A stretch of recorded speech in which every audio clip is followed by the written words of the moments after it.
Hello and welcome to Dots of Destiny. This video is for the year 2025 for all the Aquarius ascendants.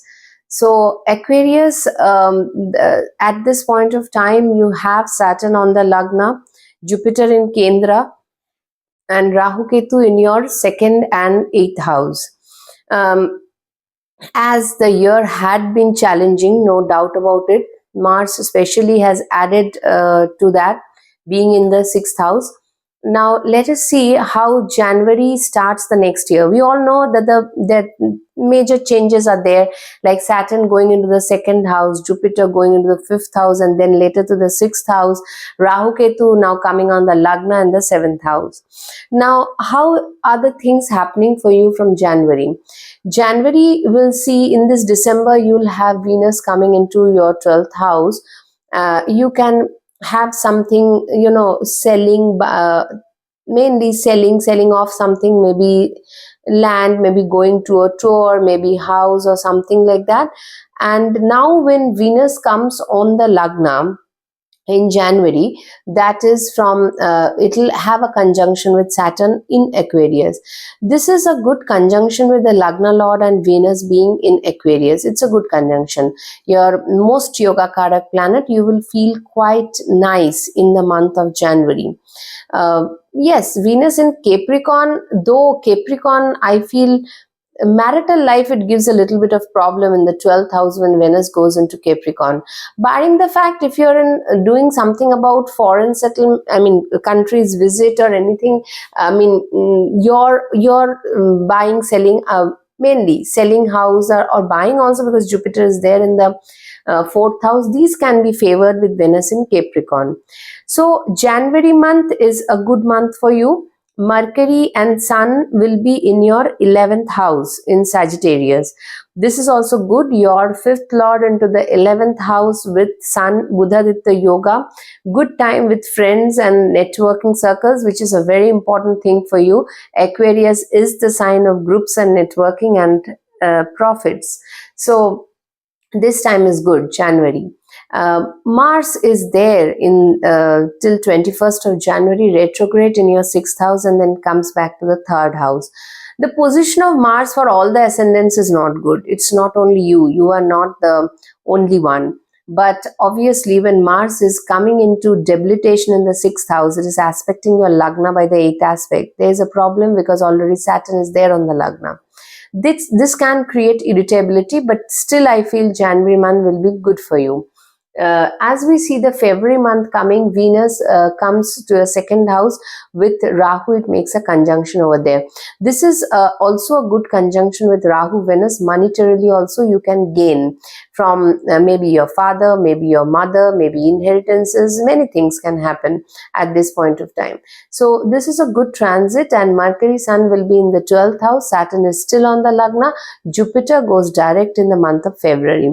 So the things that were not exactly going profitability towards profitable deeds, your second and 11th house will see better days coming with Jupiter going direct. Now Jupiter going direct puts an aspect in the 10th house. Saturn is also, some changes in the work area can also happen at this point of time. You can change, you want to change, you can get some favors if the transits or your governing position dasha gives you that kind of a result. Now Venus in the second house is going now slow, as Venus is about to retrograde in Pisces, being exalted with Rahu. It is moving quite slow in Pisces now. As March month come, again March month you see Mercury coming on Aquarius, and then it will come to Pisces also. So March will see Sun Saturn conjunction on the Lagna. Now for you, Sun is the 7th lord. So as the Sun moves by 15th of February from Capricorn to Aquarius, you will see a Sun Saturn conjunction, and this kind of conjunctions on the Lagna, because Sun is very dominating on the Lagna. Saturn does not, though it's Saturn house, but understand one thing: Sun gets exalted in the first house in Aries in Kalpurush Kundli. This is Saturn's house, obviously, but both will have their own strength over here. So, fidgeting kind of a thing of theoretically, you may be two different people over here. You, the Lagna Lord, and the 7th Lord. Some kind of clashes with the partnership can happen. Can well happen at this point of time, or maybe with bosses, as simple as that, because Sun becomes very assertive in the first house, though it is in the Saturn's house. So here, this is the problem from 15th of February to 15th of March. If you are running a Sun Saturn, or Sun Mars, or Mars Saturn, or these kind of dashas, then you can face that kind of a situation. But anyway, when such combinations happen on the Lagna, you can feel some irritability from your higher authorities.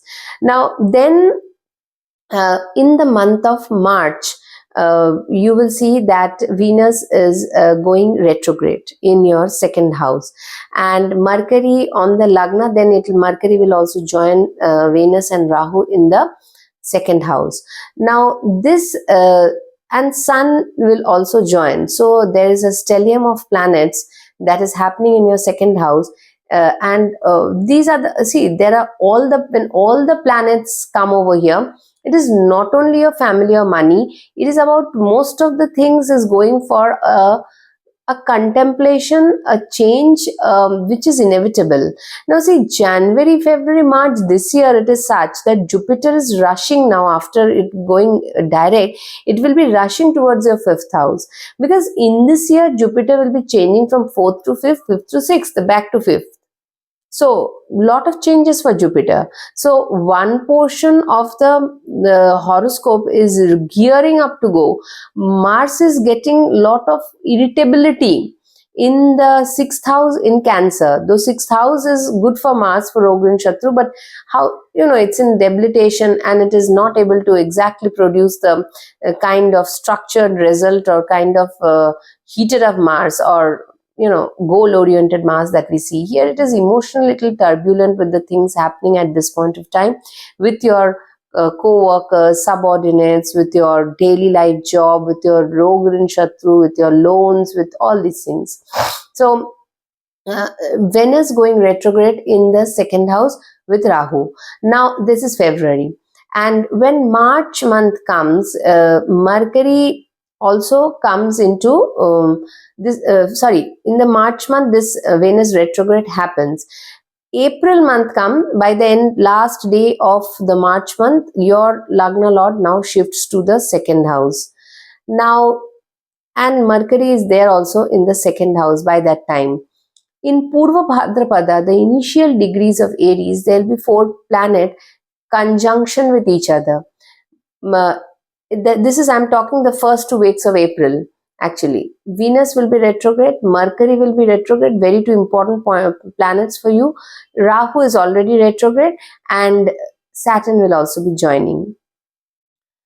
Saturn coming out from the Lagna, I feel it's a bit of a relief, at least 50% relief. But yes, the story does not remain exactly like that. Rahu comes on the Lagna later in May month, as we all know. Now, Lagna becomes very important, and adjacent to that, the 2nd house becomes very important in this case. So, April month, you see that the changes that you were thinking are inevitable to happen is happening, and you are going through this transformation. The changes you have to accept. It's been a lot. I understand that many Aquarius people are going through a lot of turmoil in the 6th house. Saturn on the Lagna, Shadashtak to each other. 6-8 Saturn is very, it pushes you. It is not easy, 6-8 Saturn. But this is how the arrangement is, and it continues. Mars continues in Cancer till the end of from April full of May. June month it comes to Leo. Again, the seventh house in a very rugged condition with fiery sign housing Mars, the fire, and Ketu, a very heated up planet and very sharp things Ketu represents. So what can I say over here is that the second house is obviously very important, Lagna Lord, and this is all happening in the month of April, May. That Saturn comes into your second house, forms with all the planets. There are changes in your second house area.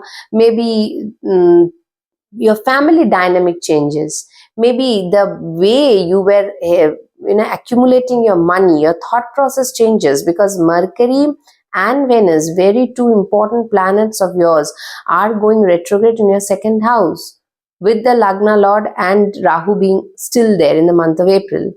Now, slowly after 15th of April, Venus will go direct, Mercury goes direct, and Rahu comes on the Lagna in the May month. And Jupiter goes into the 5th house, aspecting this Rahu on the Lagna. And Rahu, Jupiter will both have an aspect in the 9th house. So, it is you, your learning and your growth process, higher learning, your bosses, going out for journeys, all these things will be thought of. This is the May month of big changes happening in your life. So what all the changes can happen is that when Pisces becomes very, very important in a transit, as it is happening this year, it is like you have to go with the flow. You cannot be too much practical in the Pisces area. That's why the fifth lord gets debilitated, Mercury over there. So it's getting a Nij Bhanga.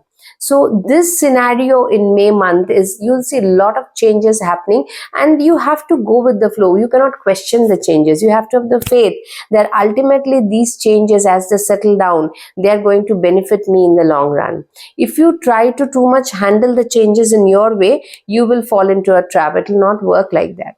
Saturn in Pisces is a difficult energy. We all know that, because it is a technical planet, very practical planet, going in a very devotional sign. Higher learning is Sagittarius. Pisces is bhakti, total samarpan. It's a surrender. So that kind of a sign, when Saturn is housing, your Saturn is what? Not only your Lagna Lord, it's a Karma Karak also. So some changes in the work front, your family front, monetary things, all may start at the same time, and this process takes a long time to settle down. Process starting, you knew in January, February, March, these things, you had a sense it will happen. Pisces intuition also. And Rahu gives a lot of intuition in Pisces. Now, when Saturn comes here, you see that the changes are happening in April, May, June. And now, June month, you are seeing again a very big turmoil in the 7th house. And if you're running that kind of a dasha, you will become frustrated with your partner. As simple as that. See, everybody is not going for a separation. The frustration can be limited to 2 months, limited to 1 year, limited to some kind of changes. Once the change is done, it is okay. For some people, it is an inevitable damage, because you know how the 7th house, the Leo, is a fiery sign, Mars and Ketu conjunction. Whole month of June and July, it will be there. Mars will be there. And then it will go to your 8th house also, aspected by a Lagna Lord. So transit of Mars is not good. For no one it is good. For you it is the 6th house, the 7th house, the 8th house, the 9th house. All these are getting impacted this year, 2025. Ultimately, when Mars goes into your 10th house, maybe the end of it, October, is much better. But in between, as I told you, April, May, June will see changes happening, and you have to go with it. Otherwise, you'll create a very big, unnecessary things if you want to do it in your own way. That is what I have to say. You have to, whatever comes to you, you have to feel that, yes, I need to, make a way out of it. And it's very difficult, but that is how it has to be done. Now, July month will see a direct conjunction of Mars and Ketu. And July month, you'll see that Venus will be coming into the 4th house, Taurus. Most probably July will see Venus into Taurus. And Jupiter plus Sun will have a conjunction in the 5th house. And these things will happen. Mercury your fifth lord will come into your your sixth house in Cancer and goes retrograde again. So you started with Mercury retrograde. Now at this point of time, Mercury is retrograde in Scorpio. Now Mercury goes from Scorpio to your 11th house, 12th, 1st, 2nd, 3rd, 4th, and in the 5th house again it gets retrograde in the month of July. And August also, it will stay there. It will slow down. It will become retrograde. It will go over in Cancer. All these things will be happening. So Mercury, the fifth lord, going into the sixth house. So this is obviously the eighth lord also. Certain changes in your work area, it seems, is inevitable this year. Mars has also projected, it has shown you it is inevitable, and so those changes, maybe you feel a little bit out of track or emotionally disturbed with the changes that is happening, because see, eighth lord will give some kind of a change that is for definite. How much it is your fifth lord, obviously it's benefic, but some change will be involved in that. So this is the July month, seeing Venus in the fourth house, which is good. Mercury in the fifth house, Sun coming from Mercury to from Cancer to Leo. These things will happen. Now August month, as August comes, you'll have the Mars going into their eighth house, and again aspected by your Lagna Lord. It is a fidgeting that is happening now in the second and eighth axis. Mars and Saturn being in the second, Mars being in the eighth. You have to be very careful with your health. That is the foremost. Obviously, it is a 10th lord aspecting the Lagna Lord. Some, again, that work related front is showing you, because Virgo is the 8th house. It is 11th from the 10th house. So the 10th lord coming into Virgo, it is 11th. Some gains from the profession can also happen, but maybe you have to be upfront with the changes. I need the change. I want this. I get a more better things out of you have to be vocal about it. Mars Saturn is that kind of a combination. It is not served on the plate. It is a little bit fighting spirit needs to be done, and vocal, vocal not in a bad way, but you have to protest and come into terms with it. That is the month of August, and Mercury will go direct in Cancer. There's your sixth house. Now September will see, by the time September, Venus will be in Cancer, and also, which is not a good position for Venus, the sixth house Cancer. Emotional, some disturbances can happen in the sixth house area. Then Venus comes into your seventh house, and now by 15th of September, entering into your seventh house, having a conjunction with Ketu, and Mars being in Libra in the ninth house. Now, partner related things, obviously this whole year will be in your focus. Whenever Rahu Ketu comes in the first seventh axis in transit or in natal chart, or in the 10th and 4th axis, I mainly see in this way. First, 7th axis, 10th, 4th axis, 2nd and 8th axis. I feel these three are the most challenging position for Rahu Ketu, whichever nodes are in which way. For you, Rahu is on the Lagna. You are getting into something newness. Rahu gives new kind of groups, new people, interaction with foreigners, all these things, foreign projects, all this. Ketu in the Leo is totally hitting up that area. And if you have already a relationship which is not working, it will not work further. That is also a thing. Ketu will not let you work over there.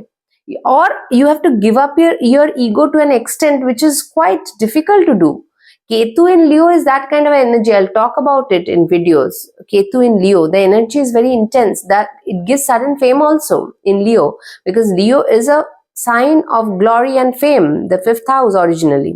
But Ketu over here wants you to take away the ego, which is very difficult to go.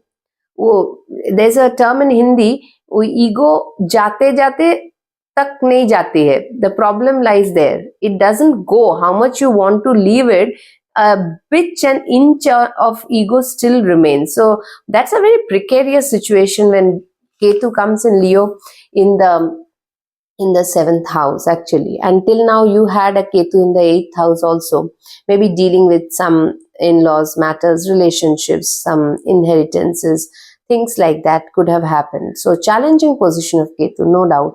And here your most Yogakaraka planet in the month of from 15 September gets conjunct with Ketu.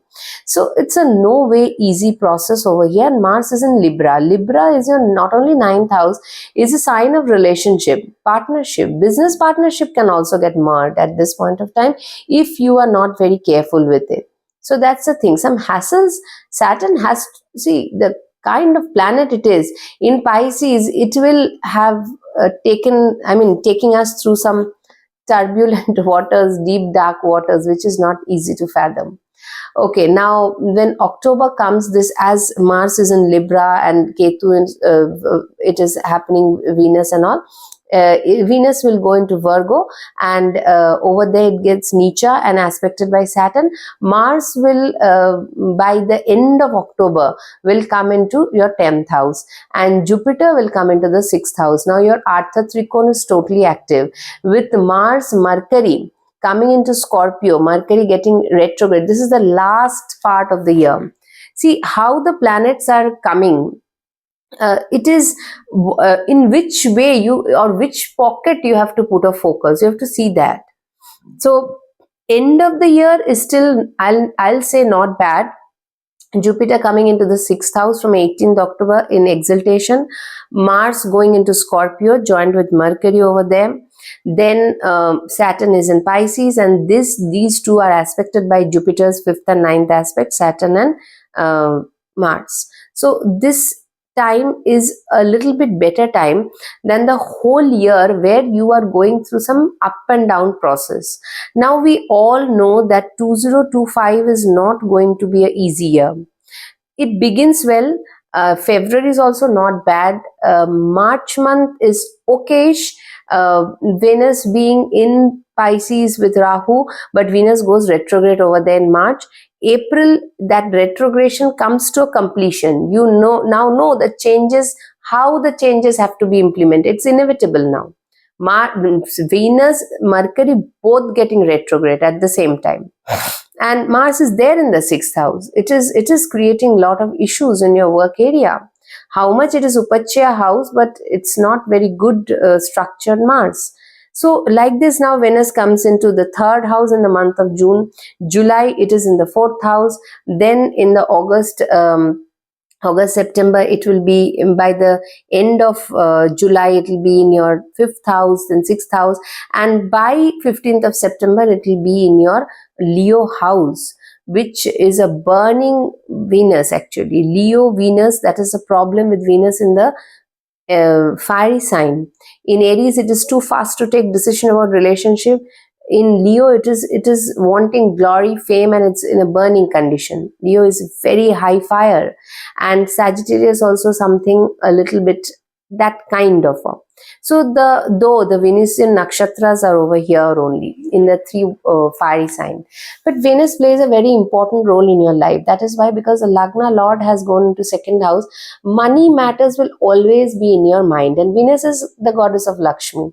So wherever Venus transits, if you have a Venus governing dasha, only barring the fact the Venus conjunction with Ketu in the 7th, otherwise it is not a bad transit for Venus. Mars transit is difficult this year. Ultimately, Mars comes into Scorpio own sign and then into your 11th house, then into exaltation. That is good then, but that comes towards the later part of October. So this is how the whole year pans out. And Mercury, and now it is, at this point of time, it is retrograde in your 10th house, then it will go retrograde in your 2nd house, and then in your 6th house. Again, the Artha Trikona, Mercury is getting retrograde. So these things needs contemplation, focal point area. You have to think and go, and you cannot hurry. Pisces is not a hurry up sign. It is a slow, steady process that you start to gain control over the things or incidents that are happening around you. So this is just the transits that is happening. Obviously, your dasha is very important, how it is governed, whether it is favoring you or disfavoring you in these fronts. That has to be seen. But Artha Trikona, Saturn coming into the second house and Mars ultimately coming into Scorpio shows that, and Jupiter ultimately at the end of the year, that is the money matters. You're emotionally now attached to those areas. It is a watery sign, and some baggages needs to be given away in this area, because watery sign is after all a moksha trikon. You have to do away with certain things, though it is your artha trikon, but these are signs, moksha signs, right? Pisces, Cancer, Scorpio, you have to do away with certain things, knowing that if you carry those baggages, it is of not much help to you. Then you start the new year 2026 in a different way, in a different form. So this is the synopsis of the year, but there are a lot of changes, and it's very difficult to exactly point out which are the pockets to look after. I feel every month is equally very important in this year. Every month will see some kind of a small or big change happening. Obviously, April, May will see big changes. That is for sure. So I'll make every month video regarding the transits of that month, so that a clearer view is, we get a clear view through every monthly basis how the transits are panning out. And I hope this video keeps some light on the areas of your life which you wanted to hear. I'll make a financial health video separately for all the ascendants. That will be helpful. So till then, take care, Aquarius ascendants. See you in the next video. Have a good day. Thank you.